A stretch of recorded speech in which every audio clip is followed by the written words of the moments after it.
आज 12 बायोलॉजी से 2023 का 348 सीके सेट लेकर के आए हैं। मोस्ट इंपॉर्टेंट क्वेश्चन है, इसमें बहुत ही इंपॉर्टेंट क्वेश्चन के साथ है। चलिए आपको पूरा सॉल्व करके दिखाते हैं। पहला है, कौन सा एंजाइम डीएनए को विशिष्ट स्थान पर काटता है। 4 यहाँ पर एंजाइम दिए गए हैं। पूछा गया इनमें से कौन सा एंजाइम है जो डीएनए को विशिष्ट स्थानों पर काटने का कार्य करता है। तो इसका आंसर कौन सा सही होगा। आंसर सही होगा तीसरा, एंडोन्यूक्लियस एंजाइम डीएनए को विशिष्ट स्थानों से कट लगाता है। चलिए अगले क्वेश्चन पर आते हैं। एलन के नियम के अनुसार ठंडी जलवायु में रहने वाले स्तनधारियों में सामान्यतः होते हैं। एलन का नियम क्या था, जो ठंडी जलवायु में स्तनधारी रहते हैं उनमें सामान्यतः अंग जो होते हैं वो छोटे होते हैं, शरीर के उपांग छोटे होते हैं। तो इसमें कौन सा ऑप्शन सही होगा। इसमें ऑप्शन सही होगा पहला। अगला क्वेश्चन है, मेंडल के द्विसंकर संकरण का फिनोटाइपिक अनुपात है। फिनोटाइपिक अनुपात कहा गया है, वो भी किसका, द्विसंकर संकरण यानी डाई हाइब्रिड क्रॉस का। डाई हाइब्रिड क्रॉस का फिनोटाइप अनुपात क्या होगा।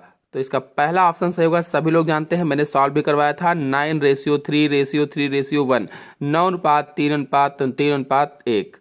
तो फिर अगला क्वेश्चन है, टेस्टोस्टेरोन हार्मोन का स्रावण होता है। जो टेस्टोस्टेरोन हार्मोन है ये नर हार्मोन होता है, पुरुष हार्मोन होता है, और पुरुष की वृषण की कोशिकाओं से, वृषण की किन कोशिकाओं से, तो लीडिंग कोशिकाओं से स्रावित होता है। यह लीडिंग कोशिकाओं को अंतराली कोशिकाएं भी कहा जाता है। अंतराली कोशिकाएं अगर कहीं लिखा हो तो बात वही है, इंटरस्टिशियल सेल अंग्रेजी में कहा जाता है। तो लीडिंग कोशिकाएं, अंतराली कोशिकाएं या इंटरस्टिशियल सेल से नर हार्मोन क्या स्रावित होता है, टेस्टोस्टेरोन स्रावित होता है। फिर अगला क्वेश्चन है दूसरा, ZIFT तथा MTP का पूरा रूप लिखिए।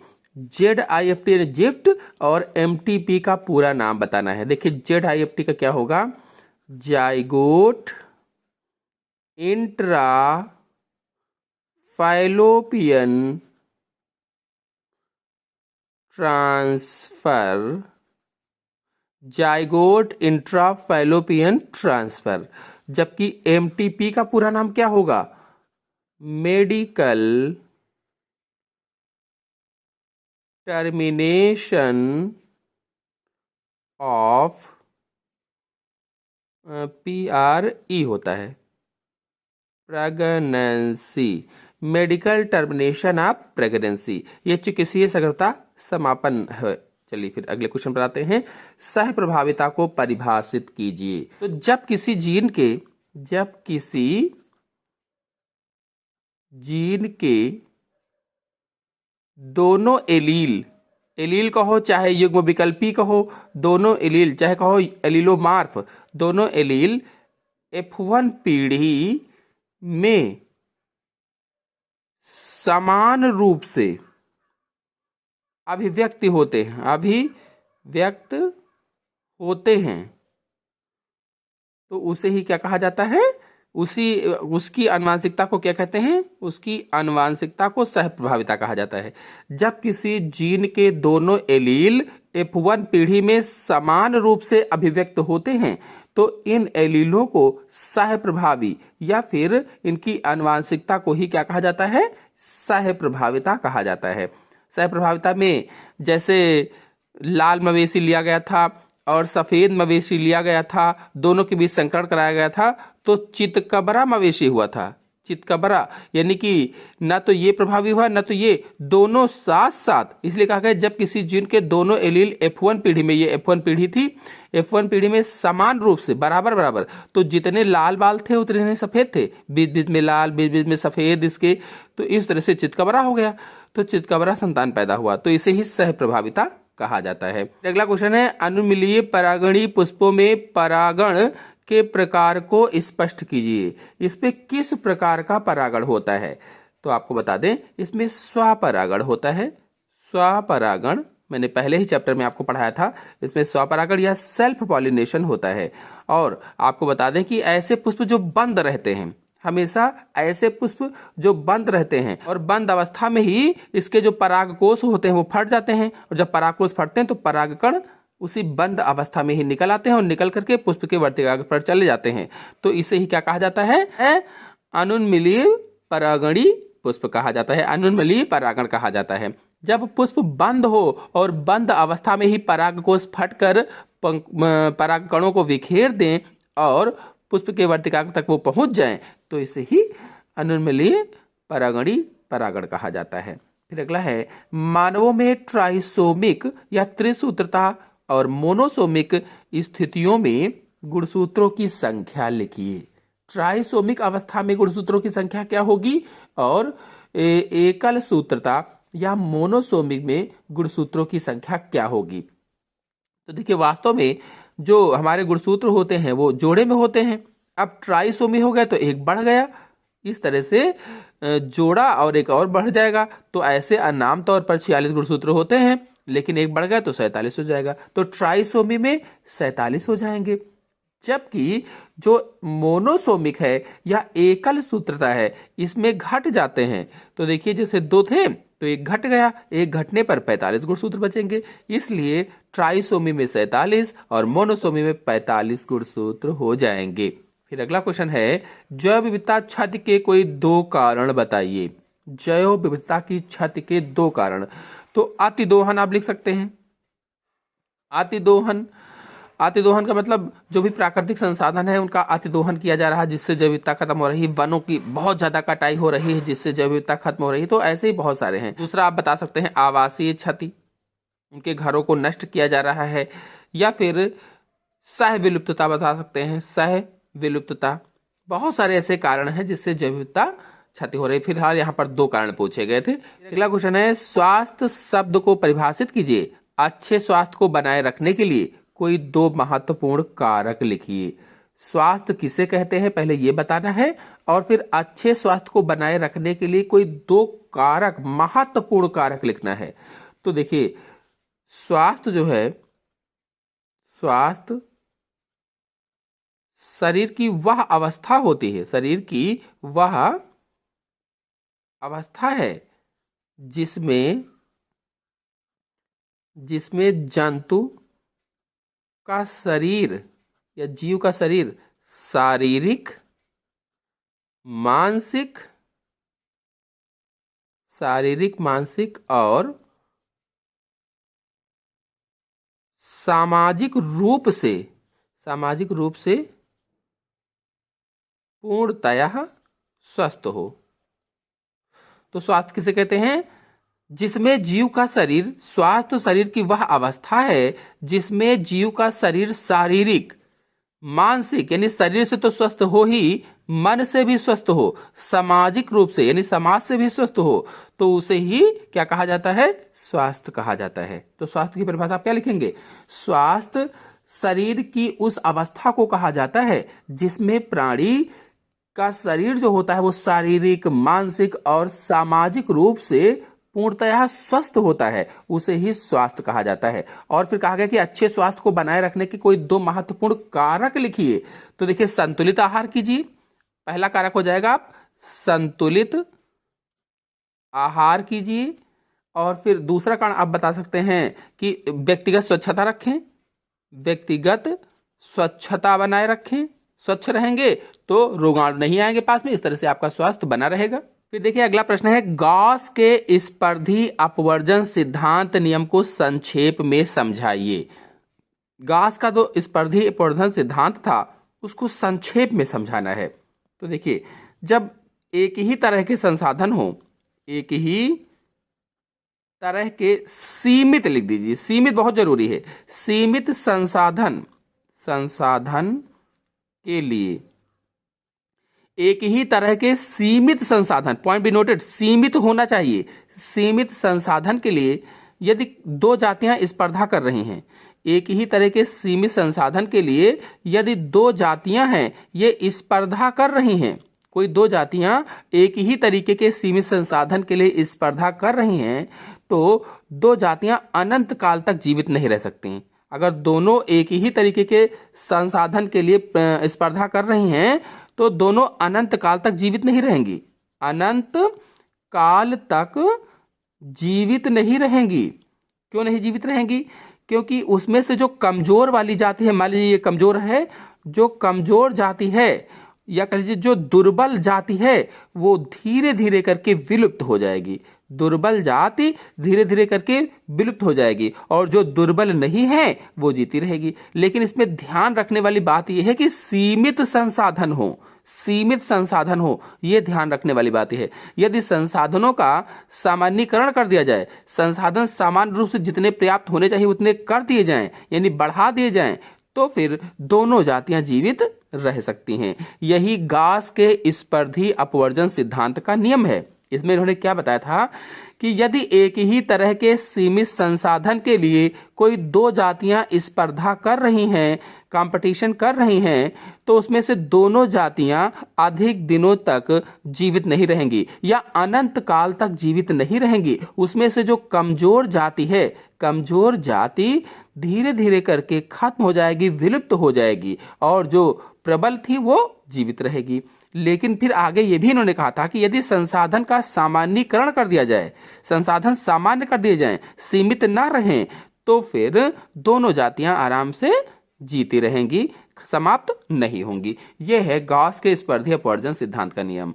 फिर अगला है युग्म विकल्पी या एलील को परिभाषित कीजिए, उदाहरणों के साथ बहुविकल्पता पर टिप्पणी लिखिए। युग्म विकल्पी कहो, चाहे एलीलोमार्फ कहो, चाहे एलील कहो, एक ही बात होती है। तो ये क्या होते हैं? तो आपको बता दें, विपरीत लक्षण जो होते हैं, युग्म विकल्पी मतलब विपरीत लक्षण, विपरीत लक्षणों से युक्त जोड़े को एलील कहते हैं, एलील कहते हैं। तो युग्म विकल्पी कहते हैं, चाहे कह दो। तो विपरीत लक्षणों से युक्त जो जोड़ा होता है उसे ही युग्म विकल्पी कहा जाता है या एलील कहा जाता है। फिर कहा गया है कि उदाहरण के साथ बहुविकल्पता पर टिप्पणी कीजिए। उदाहरण के साथ बहुविकल्पता किसे कहा जाता है? तो आपको बता दें कि जब किसी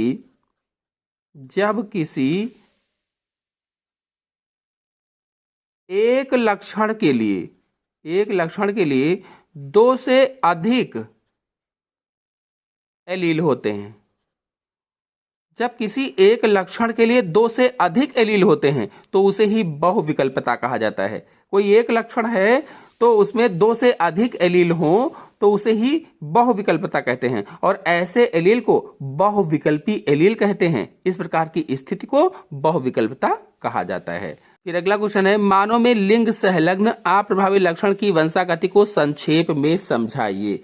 आपको बता दें, जो मानव होता है, मानव में लिंग संलग्न लक्षणों के जो जीन होते हैं, लक्षणों के जीन लिंग गुणसूत्रों पर स्थित होते हैं, लिंग गुणसूत्रों पर स्थित होते हैं।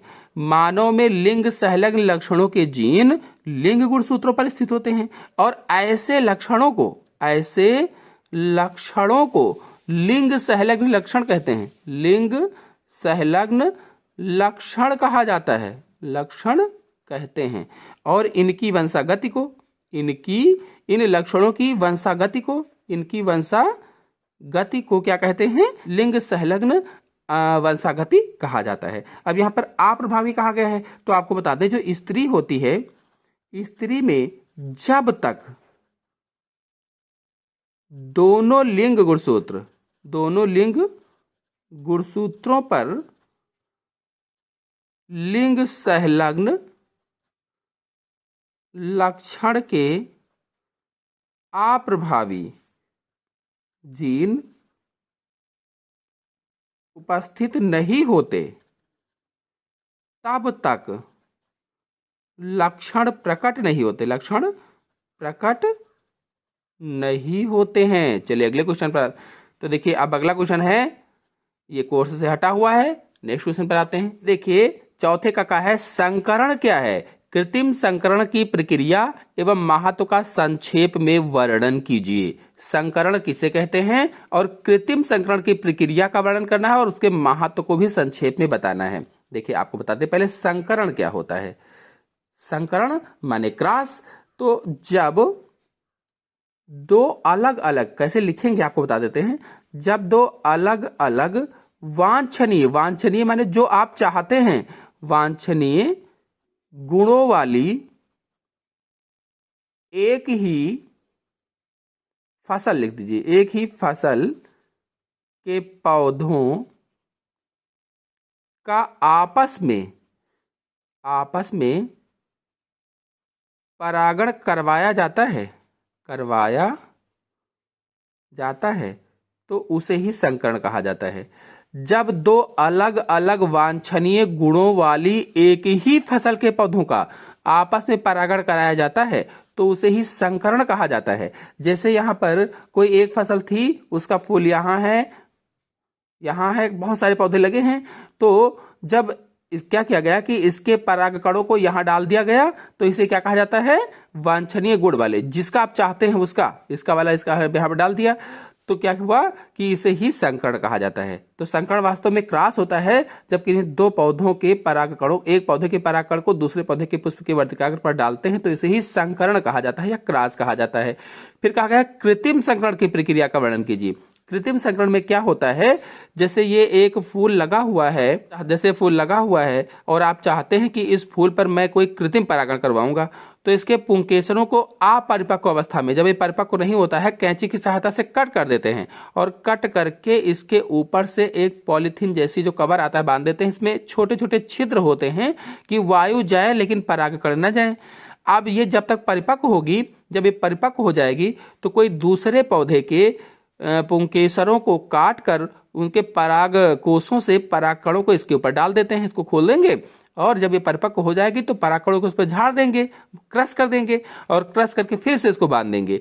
इस तरह से ये निषेचन होगा, और निषेचन होने के बाद फल का विकास हो जाएगा। तो ये कृत्रिम संकरण होता है, कृत्रिम संकरण। फिर क्या इसका महत्व बताइए। तो इसका महत्व ये है कि इस कृत्रिम संकरण के माध्यम से अनेक उन्नत किस्म की प्रजातियां तैयार की जाती हैं, वांछित प्रजातियां तैयार की जाती हैं, जिनसे अधिक उत्पादन किया जाता है। फिर अगला है अंतरण आरएनए पर टिप्पणी लिखिए। अंतरण आरएनए किसे कहा जाता है? देखिए, अंतरण आरएनए कहो चाहे टीआरएनए कह दो, ट्रांसफर आरएनए, बात एक ही है। अंतरण आरएनए कहो, टीआरएनए कहो, ट्रांसफर आरएनए कहो, तो आपको बता दें, ये जो आरएनए होते हैं, ये अमीनो अम्लों का वहन करके उन्हें राइबोसोम तक ले जाते हैं, राइबोसोम तक ले जाते हैं। अमीनो अम्लों का वहन करके उन्हें राइबोसोम तक ले जाते हैं, और प्रोटीन संश्लेषण में मदद करते हैं। टीआरएनए क्या है? ये अमीनो अम्लों का वहन करते हैं, वहन करके उन्हें राइबोसोम तक पहुंचाते हैं, राइबोसोम तक ट्रांसफर करते हैं, और फिर प्रोटीन संश्लेषण में मदद भी करते हैं। फिर अगला क्वेश्चन है, निम्नलिखित पर टिप्पणियां लिखिए। फाइलेरिया या फाइलेरेसिस बहुत ज्यादा इंपॉर्टेंट है, वेरी मोस्ट इंपॉर्टेंट क्वेश्चन है ये। जो फाइलेरिया है, ये इसमें होता क्या है, वास्तव में इसे फील पांव भी कहा जाता है, फील पांव भी कहा जाता है, हाथी पांव भी कहा जाता है, क्योंकि इसमें जो हाथ पैर होते हैं सूजकर रसौली के समान हो जाते हैं, हाथी जैसे बन जाते हैं, इसलिए उसको हाथी पांव भी कहते हैं। एलिफेंटिएसिस रोग भी इसे ही कहा जाता है। ये होता किस जीवधारी से है? तो वाउचेरेरिया ब्रैंकैफ्टाई नामक सूक्ष्म जीव से हो जाता है। वाउचेरेरिया ब्रैंकैफ्टाई नामक गोलकृमि से फाइलेरिया रोग हो जाता है। और यदि किसी व्यक्ति को फाइलेरिया रोग है, तो एक व्यक्ति से दूसरे व्यक्ति में कैसे फैलता है, यानी इसका वाहक कौन है? तो क्यूलेक्स पाइपियंस मच्छर इसका वाहक होता है। क्यूलेक्स पाइपियंस मच्छर एक व्यक्ति से दूसरे व्यक्ति में वाउचेरेरिया ब्रैंकैफ्टाई को पहुंचा देता है। तो इस पे होता क्या है, मैंने आपको वह भी बताया था कि हाथ पैर फूलकर सूजकर रसौली के समान हो जाते हैं, मोटे मोटे हो जाते हैं, हाथी जैसे हो जाते हैं, इसीलिए हाथी पांव या फील पांव कहा जाता है, या एलिफेंटिएसिस भी से ही कहा जाता है। फिर अगला है बहुभ्रूणता। तो देखिए, जैसे कोई एक बीज है, जब एक बीज में कई सारे भ्रूण उत्पन्न हो जाते हैं, जब एक बीज में कई सारे भ्रूण उत्पन्न हो जाते हैं तो उसे ही बहुभ्रूणता कहा जाता है। और इसकी खोज एंटोनी वान ल्यूवेनहॉक ने की थी। एंटोनी वान ल्यूवेनहॉक ने की थी। कब? तो 1719 में की थी। किसमें की थी? तो संतरे में की थी, संतरे में। और ये जो जिम्नोस्पर्म प्लांट होते हैं, जिम्नोस्पर्म पौधे होते हैं, उसकी विशेषता होती है बहुभ्रूणता। फिर अगला है, प्रतिरक्षण के सिद्धांत का संक्षेप में वर्णन कीजिए। निष्क्रिय प्रतिरक्षा पर टिप्पणी लिखिए।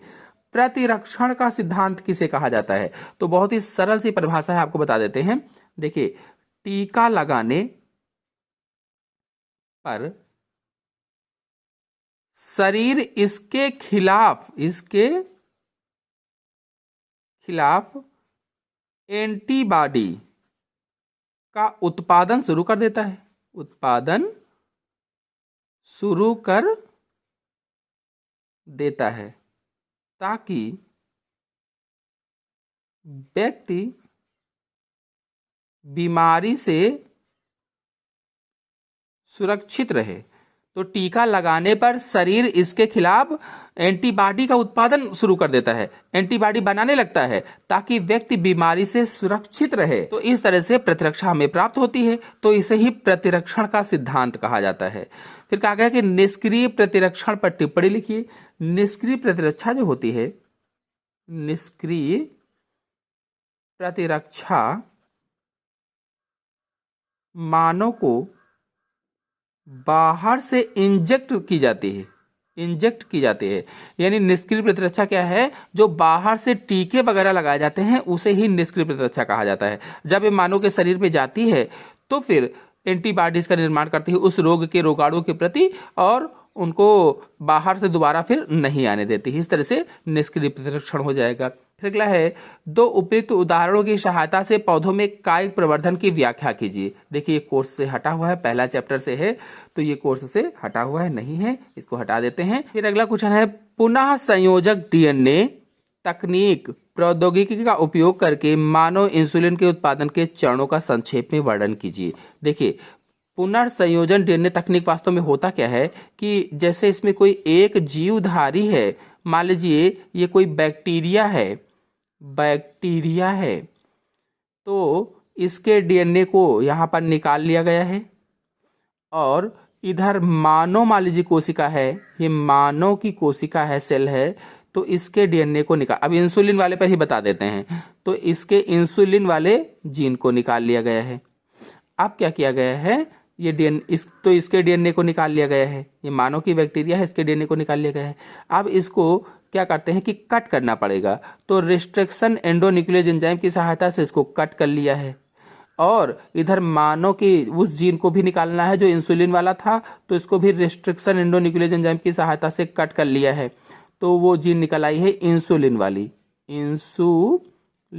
जीन निकल आई है। आप क्या करेंगे कि लाइगेज एंजाइम से इसे जोड़ देंगे, लाइगेज एंजाइम से इसे जोड़ देते हैं, तो ये इस तरह से जुड़ जाता है। आप क्या करेंगे, आप देखिए, इधर ई कोलाई बैक्टीरिया के डीएनए को लिया गया था, इधर मानव की कोशिका को लिया गया था, इसके डीएनए को लिया गया, इसके जीन को लिया गया इंसुलिन वाले को, दोनों के डीएनए को जोड़कर एक नया डीएनए बनाया गया। ये जो नया डीएनए बना इसे ही पुनः संयोजक डीएनए कहा जाता है, या रिकॉम्बिनेंट डीएनए कहा जाता है, या पुनर्योगश डीएनए कहा जाता है। आप क्या करेंगे कि इस डीएनए को फिर से बैक्टीरिया में डाल देंगे, और क्यों, ताकि इसकी कई सारी कॉपीज बन जाएं, तो इसको बैक्टीरिया में इंजेक्ट कर देंगे, और इंजेक्ट करने पर क्या होगा कि ये धीरे धीरे करके इंसुलिन बनाने लगेगा। इस तरह से इसको इंसुलिन प्राप्त कर लिया जाता है। तो ये पूरा अच्छी तरह से लिख कर मैंने समझाया है चित्र सहित। आप लोग जाइए, हमारे चैनल में अपलोडेड है, देखिए जा करके, तुरंत समझ में आ जाएगा। फिर अगला है, प्रतिबंधन एंडोन्यूक्लियस क्या है, कोई दो उदाहरण दीजिए। प्रतिबंधन एंडोन्यूक्लियस क्या होता है, कोई दो उदाहरण लिखना है। तो देखिए, ये एंजाइम है, और ये एंजाइम क्या करते हैं, ये एंजाइम डीएनए को विशिष्ट स्थानों पर काटते हैं, विशिष्ट स्थानों पर काटने का कार्य करते हैं, प्रतिबंधन एंडोन्यूक्लियस डीएनए को विशिष्ट स्थानों पर काटने का कार्य करते हैं, स्पेसिफिक प्लेसेस से कट लगाते हैं। और आपको बता दें ये जीवाणु द्वारा प्रतिरक्षा साधन के रूप में संश्लेषित भी होते हैं। उदाहरण पूछा गया है तो उदाहरण आप बता सकते हैं ई कोलाई जीवाणु है, और ऐसे ही हीमोफाइलस इन्फ्लुएंजी बता सकते हैं, हीमोफाइलस इन्फ्लुएंजी बता सकते हैं। तो 2 उदाहरण कहा था, 2 उदाहरण हो जाएंगे। फिर अगला है प्रतिरक्षा को परिभाषित कीजिए। उपयुक्त उदाहरण देते हुए जन्मजात एवं उपार्जित प्रतिरक्षा में विभेद कीजिए। देखिए रोगों से लड़ने की क्षमता ही प्रतिरक्षा है। क्या कहेंगे? रोगों से लड़ने की क्षमता को, रोगों से लड़ने की क्षमता ही प्रतिरक्षा कहलाती है। और फिर कहा गया उपयुक्त उदाहरण देते हुए जन्मजात और उपार्जित प्रतिरक्षा। तो जन्मजात इधर लिख लेते हैं और उपार्जित इधर लिख लेते हैं। अब देखिए जन्मजात प्रतिरक्षा हमें जन्म से प्राप्त होती है, जन्म से प्राप्त होती है। जो जन्मजात प्रतिरक्षा है वो हमें जन्म से प्राप्त होती है, जबकि जो उपार्जित प्रतिरक्षा है ये हम जन्म के बाद अर्जित करते हैं, जन्म के बाद अर्जित करते हैं। और ऐसे ही और भी कई सारे अंतर हैं जन्मजात प्रतिरक्षा और उपार्जित प्रतिरक्षा में, जो हमने बताए हुए हैं। चैनल में जाइए देखिए, आपको तुरंत समझ में आ जाएगा, बहुत ही आसान तरीके से समझाया है। फिर अगला क्वेश्चन है वाहित मल को परिभाषित कीजिए। वाहित मल के जीव विज्ञानी उपचार का संक्षेप में वर्णन कीजिए। वाहित मल क्या होता है? देखिए जब नगरों से बहकर आने वाले जल में, जब नगरों से बहकर आने वाले जल में अपशिष्ट पदार्थ मिल जाते हैं, अपशिष्ट पदार्थ मिल जाते हैं तो उसे ही वाहित मल कहा जाता है। अब अपशिष्ट पदार्थों में जैसे मल मूत्र है मिल जाता है, गोबर मिल जाता है पशुओं का, और कूड़ा करकट मिल जाता है। ये सारी चीजें जब मिल जाती हैं तो उसे ही वाहित मल कहा जाता है। वाहित मल के जीव विज्ञानी उपचार का संक्षेप में वर्णन कीजिए। तो ऑक्सीकरण ताल बना करके उपचार किया जाता है या फिर सूक्ष्म जीवों के द्वारा उपचार किया जाता है। तो इस पर फुल वीडियो हमारे चैनल में अपलोडेड है, आप लोग जाइए देखिए, सामने आ जाएगा। फिर अगला क्वेश्चन है निम्नलिखित पर संक्षिप्त टिप्पणी लिखिए। जैव विविधता तप्त स्थल। देखिए आपको बता दें जैव विविधता तप्त स्थल क्या होता है। पृथ्वी पर पादपों एवं जंतुओं की दुर्लभ प्रजातियों की घनी आबादी वाले क्षेत्र तप्त स्थल कहलाते हैं। पृथ्वी पर पादपों और जंतुओं की दुर्लभ प्रजातियों की घनी आबादी वाले क्षेत्र क्या कहलाते हैं? तप्त स्थल या हॉट स्पॉट कहलाते हैं। या हम कह सकते हैं कि पृथ्वी पर जीवों की दुर्लभ प्रजातियां जहां पर पाई जाती हैं, जहां पर बहुत घनी आबादी है दुर्लभ प्रजातियों की, ऐसी क्षेत्रों को ही तप्त स्थल के रूप में बदल दिया गया है। और आपको बता दें यहाँ बदलने पर क्या किया गया है कि मानवीय गतिविधियों का जो खतरा था उनको खत्म कर दिया गया है। मानवीय गतिविधियां यहाँ पर नहीं हो सकती हैं, क्योंकि मानवीय गतिविधियों के द्वारा नष्ट हो रहे खतरे से बहुत ज्यादा सब जब इतना खत्म हो रही थी, जिसकी वजह से ये किया गया है कि तप्त स्थल में उनको घोषित कर दिया गया है। फिर अगला है बायोपायरेसी क्या है। तो बायोपायरेसी में क्या होता है कि कोई 2 देश हैं, एक देश ये है दूसरा देश ये है, इसके बाद बहुत सारे जैविक संसाधन हैं, तो इस देश ने क्या किया कि इसके जैविक संसाधनों को उठा लिया, इसको बताया भी नहीं, इसको सूचना भी नहीं दी, कोई चीज नहीं किया और चुपचाप इसको उठा लिया, यूज कर लिया, तो इसे ही बायोपायरेसी कहा जाता है। यानी कि जब किसी एक देश के द्वारा दूसरे देश के जैविक संसाधनों का, प्राकृतिक संसाधनों का बिना उसको बताए, बिना अनुमति लिए, अनुमति भी नहीं लिया, यूज कर लेना, प्रयोग कर लेना ही बायोपायरेसी कहलाता है। तो बड़ी बड़ी इंटरनेशनल कंपनियां जो होती हैं वो कार्य ये कर सकती हैं, कभी कभी कर लेती हैं, तो उसे ही बायोपायरेसी कहा जाता है। तो बायोपायरेसी क्या होगी? जब किसी एक देश के द्वारा दूसरे देश के प्राकृतिक संसाधनों का या कह लीजिए कि जैविक संसाधनों का बिना उसकी अनुमति लिए, बिना उसको बताए ही यूज कर लेना, उपयोग कर लेना ही बायोपायरेसी कहलाता है। इस पर हमारे चैनल में फुल वीडियो अपलोडेड है, इस पर भी अपलोडेड है, इस पर भी अपलोडेड है, आप लोग जाइए देखिए, बहुत ही आसान तरीके से समझाया है। एक बार देखिए तो समझ में तुरंत आ जाएगा। फिर अगले क्वेश्चन पर आते हैं, द्विनिषेचन क्या है, व्याख्या कीजिए। देखिए द्विनिषेचन को हम भ्रूण कोश के अंदर आपको समझा देते हैं। यहाँ पर ये प्रतिमुख कोशिकाएं बना लीजिए, यहाँ पर द्विगुणित केंद्रक या द्विध्रुवीय केंद्रक, ये सहायक कोशिकाएं हो जाएंगी और यहाँ पर अंड कोशिका हो जाएगी। ये अंड कोशिका है, ये द्विध्रुवीय केंद्रक या द्विगुणित केंद्रक है, ये प्रतिमुख कोशिकाएं हैं, ये सहायक कोशिकाएं हैं। इधर से मान लीजिए कि परागनलिका आती है और परागनलिका में ये दोनों नर युग्मक हैं, ये दोनों क्या हैं, नर युग्मक होते हैं। तो जब ये इसमें स्वतंत्र हो जाते हैं, दोनों नर युग्मक जब इसमें स्वतंत्र हो जाते हैं भ्रूणकोश में, तो एक नर युग्मक अंड कोशिका से संलयन करता है, एक नर युग्मक जाकर के अंड कोशिका से संलयन करता है, तो इसे निषेचन कहते हैं। और दूसरा नर युग्मक जाकर के द्विगुणित केंद्रक से संलयन करता है या द्विध्रुवीय केंद्रक से संलयन करता है। चूंकि एक ही भ्रूणकोश के अंदर दो बार निषेचन हो रहा है, एक बार यहाँ एक बार यहाँ, इसीलिए इसको द्विनिषेचन कहा जाता है। तो पूरी मैंने बता दिया है, इस तरह से बता करके लिख देंगे। फिर अगला है, क्लोनिंग संवाहक क्या है। क्लोनिंग संवाहकों की विशेषताओं की संक्षेप में व्याख्या कीजिए। क्लोनिंग संवाहक वे संवाहक होते हैं जो क्लोन बनाने के लिए, डीएनए की कॉपी करने के लिए किसी वाहक कोशिका में डाले जाते हैं, वेक्टर में डाले जाते हैं, या कह लीजिए कि बैक्टीरिया आदि में डाले जाते हैं। तो इस पर हमारे चैनल में वीडियो अपलोडेड है, आप लोग जाइए देखिए, तुरंत समझ में आ जाएगा। फिर अगला है, शुक्राणु जनन की प्रक्रिया का संक्षेप में वर्णन कीजिए। शुक्र जनन में FSH एवं LH की भूमिका, यानी फॉलिकल स्टिमुलेटिंग हार्मोन और ल्यूटिनाइजिंग हार्मोन की भूमिका पर टिप्पणी लिखिए। देखिए शुक्राणु जनन क्या होता है कि नर के वृषण की जनन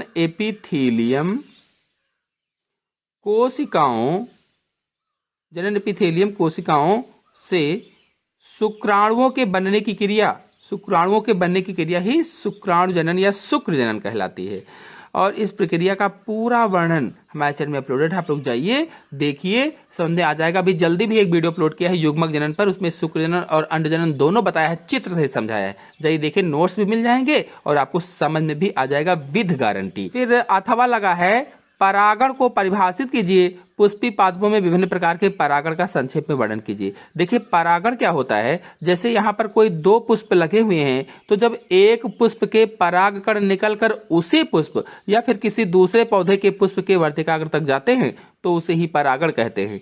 जब एक पुष्प के परागकण निकलकर उसी पुष्प के वर्तिकाग्र या फिर किसी दूसरे पौधे के पुष्प के वर्तिकाग्र तक जाते हैं तो इसे ही परागण कहा जाता है। पुष्पी पादपों में विभिन्न प्रकार के परागण का संक्षेप में वर्णन। तो देखिए परागण, मुख्य रूप से जो परागण है, परागण दो प्रकार का होता है, एक तो स्वपरागण और एक परपरागण, दो प्रकार का हो गया। स्वपरागण में जब एक पुष्प के परागकण निकलकर उसी पुष्प के वर्तिकाग्र तक आते हैं तो इसे स्वपरागण कहते हैं। जबकि परपरागण में जब एक पुष्प के परागकण निकलकर किसी दूसरे पौधे के पुष्प के वर्तिकाग्र तक जाते हैं तो उसे परपरागण कहते हैं। अब परपरागण भी कई प्रकार का होता है, जैसे वायु परागण, जल परागण और जंतु परागण और कृत्रिम परागण, ये चार प्रकार का हो गया। अब वायु परागण ऐसे पौधे जो वायु के द्वारा परागित होते हैं, वायु परागण के अंतर्गत आते हैं। ऐसे पौधे जो जल में पाए जाते हैं, जल के द्वारा परागित होते हैं, जल परागण होता है। ऐसे पौधे जो जंतुओं के द्वारा परागण होते हैं, परागित होते हैं, तो जंतु कई सारे हैं, तो इसलिए जंतु में भी कई प्रकार हो गए। कीट परागण हो गया और पक्षी परागण हो गया, ऐसे ही जतुका परागण हो गया, चमगादड़ परागण हो गया, चींटी परागण, बहुत सारे, हाथी परागण हो गया, जिसमें से कीट परागण बहुत ज्यादा इंपॉर्टेंट है नंबर 1 पर, और इसके बाद में पक्षी परागण। तो ये सारा कुछ हमारे चैनल में अपलोडेड है, आप लोग जाइए, मैंने चार्ट बनाकर और चित्र उदाहरण सहित समझाया है, आपको तुरंत समझ में आ जाएगा। फिर अगला है, समिष्टि को परिभाषित कीजिए, समिष्टि के विभिन्न गुणों की विवेचना कीजिए। तो समिष्टि क्या होता है और समिष्टि के विभिन्न गुण हमारे चैनल में अपलोडेड, आप लोग जाइए देखिए, तुरंत समझ में आ जाएगा। फिर अगला है, जैव विविधता के संरक्षण हेतु अपनाई गई विभिन्न रणनीतियों का विस्तृत से वर्णन कीजिए। तो स्वास्थ्य संरक्षण और बाह्य स्थानीय संरक्षण के अंतर्गत जैसे राष्ट्रीय उद्यान है, वन विहार हैं, वन्य जीव अभ्यारण्य हैं, पशु आदि बहुत सारी रणनीतियां अपनाई गई हैं, ये मैंने बताया है, आप लोग जाइए देखिए, समझ में आ जाएगा। फिर अगला है, अनुलेखन क्या है, प्राग केंद्र की अनुलेखन की क्रियाविधि का संक्षेप में वर्णन कीजिए। देखिए जो अनुलेखन होता है ये डीएनए से आरएनए बनने की क्रिया है, डीएनए से जब आरएनए बनता है तो उसे अनुलेखन कहा जाता है, ट्रांसक्रिप्शन कहा जाता है। तो मैंने पूरी प्रोसेस को बहुत ही सरल विधि से चित्रों के माध्यम से समझाया है, जाइए देखिए, समझ में आ जाएगा।